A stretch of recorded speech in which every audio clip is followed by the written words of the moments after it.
Hola a todos, bienvenidos a la cápsula número uno de la materia de comunicación y redacción técnica. Mi nombre es José Antonio Rueda García, soy ingeniero de procesos con 12 años de experiencia en el sector productivo. Los voy a estar acompañando durante el desarrollo de esta materia. Entonces, comencemos.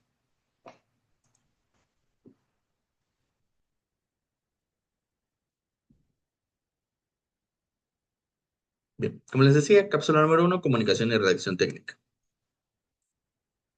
¿Cuál es el objetivo de esta materia? Bueno, el objetivo es que el estudiante desarrollará conocimientos, habilidades y actitudes para comunicarse de manera clara, precisa y efectiva en contextos académicos y profesionales.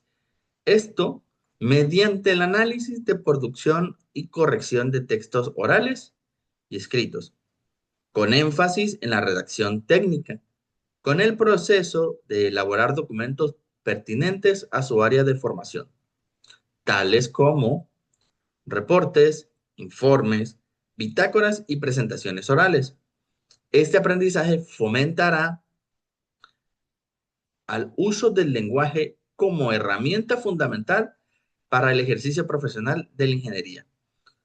Cabe señalar que cuando uno elige normalmente la carrera de ingeniería, uno piensa que el mayor reto que tiene es que la carrera de ingeniería se basa principalmente en matemáticas y ciencias, ¿verdad? Sin embargo, es importante mencionar que la habilidad más importante de un ingeniero va relacionada, si bien, con la ejecución misma de la ciencia en la que se desarrolla o del área que se desarrolla, va enfocada también a la elaboración de reportes. La mayor habilidad o la mejor habilidad que debe desarrollar un ingeniero es la capacidad de elaborar buenos reportes. Y estos buenos reportes van a hacer la diferencia entre los diferentes niveles de jerarquía que puede haber en una organización, entendiendo pues que nosotros durante nuestro ejercicio profesional vamos a tener comunicación con rangos superiores, es decir, con nuestros jefes, con las líneas de mando, pero también vamos a tener relación con los alternos, por ejemplo, con el departamento de procura, de compra o de abastecimiento si necesitamos algo, con los subordinados en caso de que seamos líderes de algún proyecto y tengamos personas a nuestro cargo, ¿verdad? Y siempre va a requerir comunicación oral o bueno, verbal y no verbal, de manera oral y de manera escrita. Entonces, entender los principios que guían los actos comunicativos nos va a permitir desarrollar las em, habilidades para esta buena comunicación. Unidad número uno, fundamentos de la comunicación. La comunicación es un fenómeno universal que se presenta en todos los contextos de la vida humana. No se limita únicamente a las palabras, sino que incluye gestos, expresiones, símbolos y otros medios que permiten el intercambio de significados. Es, en esencia, la base de la convivencia social, pues sin comunicación sería imposible transmitir conocimientos, sentimientos o valores. La comunicación, verbal o no verbal, siempre va a estar presente y nos va a ayudar a interpretar el contexto. Hoy día vivimos en un mundo en el que ya existen códigos normalmente aceptados. Por ejemplo, si nosotros vemos un letrero con fondo blanco, con un cigarro encendido y encima tiene un círculo con una raya y medio, ya sabemos que eso significa no fumar, ¿verdad? También sabemos que si vemos en la carretera un letrero con fondo blanco que diga 80 kilómetros por hora y un círculo rojo alrededor, eso va a significar que la velocidad es de 80 kilómetros por hora en esa carretera. Vamos a ver, por ejemplo, si se enciende un testigo dentro de nuestro vehículo, vamos a entender que si se enciende tal testigo significa tal cosa. Por ejemplo, aparece un testigo que tiene una botellita de aceite, bueno, que el nivel de aceite es muy bajo. Aparece un testigo que tiene una cápsula de aire con un signo de admiración, bueno, vamos a entender que el aire de las llantas está abajo. Entonces, en nuestro mundo va a haber ya diferentes maneras de comunicación o diferentes medios de comunicación que para nosotros hoy día ya eso es intuitivo, sin embargo, requirieran un proceso. Y esto es el proceso comunicativo, ¿verdad? Y este proceso o fenómeno no va a ocurrir de manera aislada. Es decir, la comunicación no es una, una vía de una sola línea que solo es muy estricta en su contenido, sino que más bien es el proceso de conformar diferentes elementos para que interactúen entre sí. Estos elementos son esenciales para comprender cómo fluye la información, cómo se interpreta y cómo se asegura la comprensión mutua. Estudiarlos nos permite mejorar nuestras interacciones y prevenir malentendidos, que en el caso del área de ingeniería, un malentendido puede significar problemas graves, sobre todo si hablamos de medidas de seguridad. Bien, el ser humano es un ente social por naturaleza. No puede sobrevivir aislado. Según Duncan, en 1973, que fue citado en el texto conocido como Comunicar, escrito por Ferrer en 1994, el hombre es una criatura que se comunica. El tránsito de su estado primitivo hasta las sociedades actuales puede deberse o puede explicarse en gran medida a la capacidad que tiene para darle sentido al mundo y compartir estas ideas con sus semejantes para lograr una organización e incidir en su entorno. Es decir, comunicarse para conocer, interpretar su mundo, satisfacer sus necesidades y relacionarse con otros. Si bien la comunicación no es un fenómeno que es exclusivo del ser humano, es decir, hay otras formas de vida que se comunican, por ejemplo, con sonidos, con feromonas, con ondas, con bailes, con colores en la misma piel o plumaje, por ejemplo, en el caso de las aves. La forma de comunicación humana, gracias a la capacidad única del ser humano del raciocinio, le ha permitido evolucionar con una velocidad mayor que otras especies. Es decir, la capacidad analítica, reflexiva y sobre todo el pensamiento del ser humano, esa capacidad le ha permitido desarrollar en mayor medida su habilidad comunicativa y por lo tanto ha permitido una mayor facilidad para la comunicación crítica de conocimientos. Y para esto el ser humano entendió que la comunicación no es un fenómeno que va a permanecerse quieto, sino que es dinámico, es decir, va a tener diferentes aspectos y cada aspecto va a tener su propia virtuosidad de dinamismo. Dentro de los elementos que van a tener dinamismo y dentro de los elementos en general de la teoría comunicativa o del proceso o fenómeno de comunicación, vamos a tener al emisor, al receptor, al mensaje, al canal, a la respuesta, feedback o retroalimentación, de acuerdo a la literatura que ustedes consulten, y a otros dos elementos por lo menos externos que van a estar presentes siempre, que son el contexto y el ruido. Desde este punto de vista de elementos comunicativos, vamos a hablar del emisor.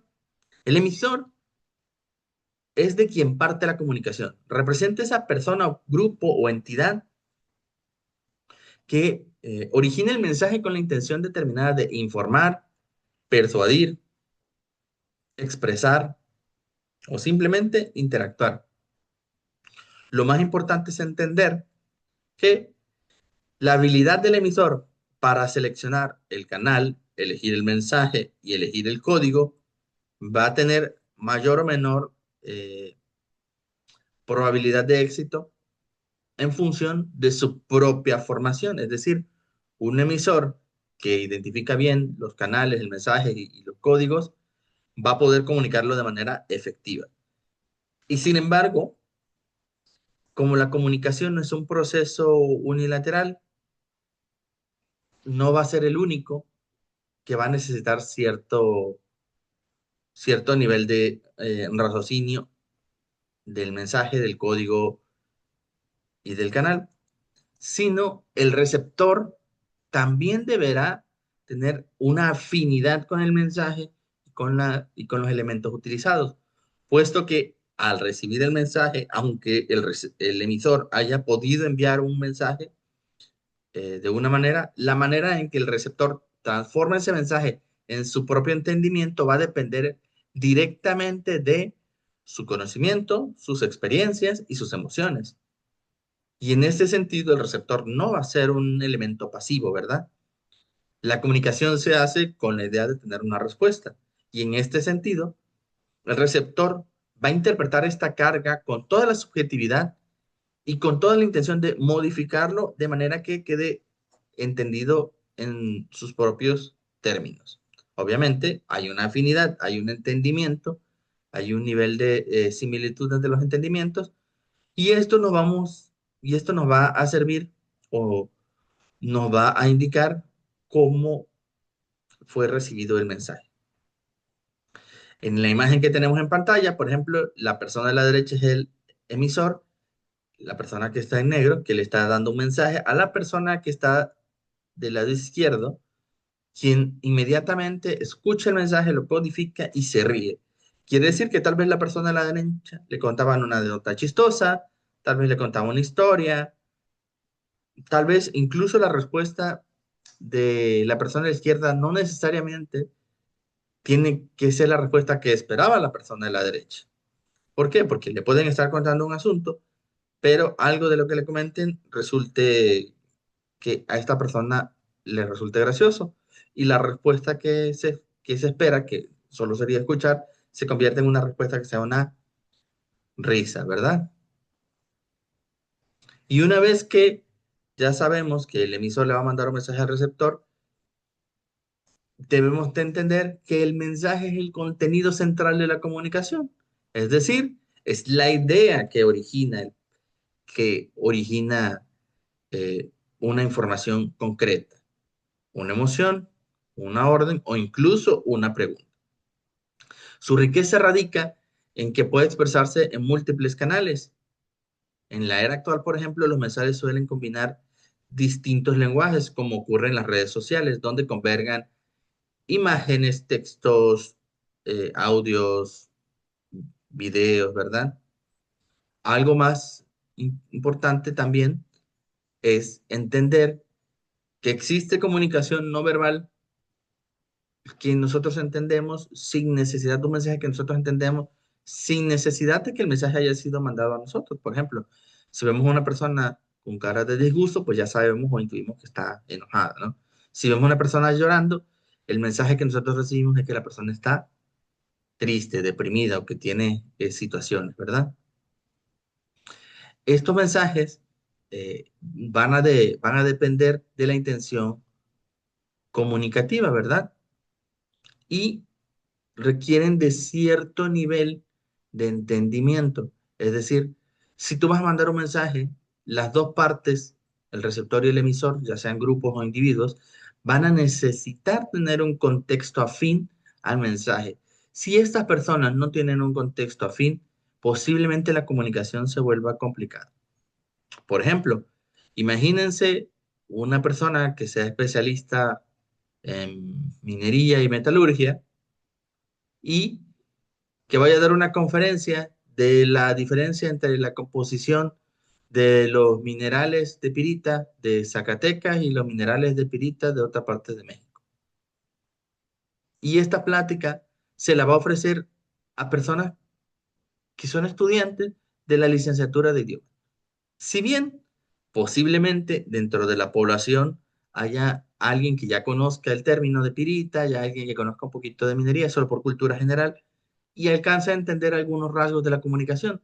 Pero al ser una conferencia técnica, posiblemente la mayoría del mensaje se pierda. De ahí que seleccionar el mensaje para el público correcto es una tarea súper importante y le corresponde al emisor. Y una de las tareas adicionales que tiene el emisor es la elección del código. que es el sistema de signos que emisor y receptor utilizarán para comunicarse. El lenguaje verbal y el lenguaje oral, por ejemplo, o también podemos usar algo único como códigos de gestos, de expresiones, señales de tránsito, músicas, materiales visuales, lenguajes matemáticos.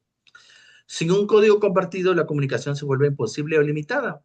Veamos el ejemplo muy clásico de una persona que hable español y una persona que hable árabe. Si tú pones a las dos personas en un cuarto, posiblemente se lleguen a comunicar vagamente, pero con mucha limitación, porque si ninguno de los dos habla el idioma del otro, si el del español no habla árabe y el árabe no habla español, seguramente la barrera de la comunicación oral será importante y van a recurrir como las personas que están a la derecha, que recurren a un lenguaje de señas, ¿verdad?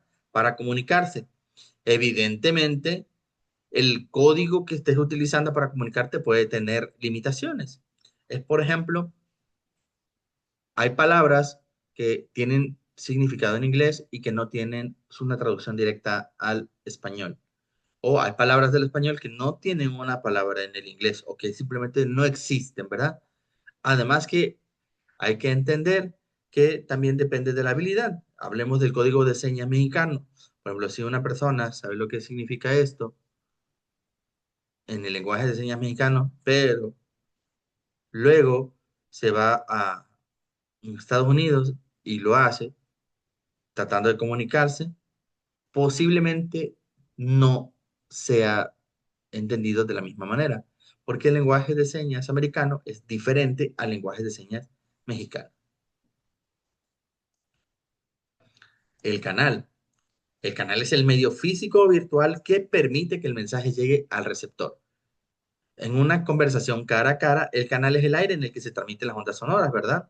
En una carta, es el papel. En la televisión, las ondas electromagnéticas. En el Internet, las redes digitales. Cada canal tiene sus propias características, ventajas y limitaciones. La selección del canal es clave ya que influye directamente en la efectividad de la comunicación. Canales pueden ir desde medios físicos escritos en papel hasta los medios digitales de hoy, pasando también por temas audiovisuales, ¿verdad? Es decir, video y sonidos. El contexto son las circunstancias en las que ocurre la comunicación, el lugar, el momento cultural, social e incluso emocional. El contexto influye en la interpretación del mensaje, ya que dota de significado una misma frase. Además, el contexto histórico y cultural determina el sentido de ciertas palabras y símbolos. Por ejemplo, un gesto de cortesía en un país puede ser ofensivo en otro. Es muy popular el tema de las propinas, ¿verdad? Vemos cómo en México la propina se acostumbra a dar como un agradecimiento, ¿verdad? Pero en otras culturas, por ejemplo las culturas asiáticas, dar propina a una persona en un restaurante suele ser mal visto. ¿Por qué? Porque lo ven como una ayuda no solicitada. Entonces se malinterpreta. Y en México, por ejemplo, la propina incluso causa debates de si es obligatoria o no es obligatoria. El ruido, que básicamente es cualquier factor que distorsiona el mensaje. Este factor se presenta directamente durante el canal y siempre puede hacer que la comunicación no sea efectiva o más bien que se vuelva ambigua, ¿verdad? El ruido no se puede eliminar del todo, pero siempre se podrá reducir. Y por último, la retroalimentación, que básicamente a nosotros hablar que la comunicación es un fenómeno de dos vías, la retroalimentación básicamente será que la persona emita un mensaje y obtenga una respuesta que le va a ayudar a confirmar o rechazar que el mensaje haya sido entregado con éxito. Bien, hasta aquí con la cápsula número 1. Nos vemos en la cápsula número 2. Hasta luego.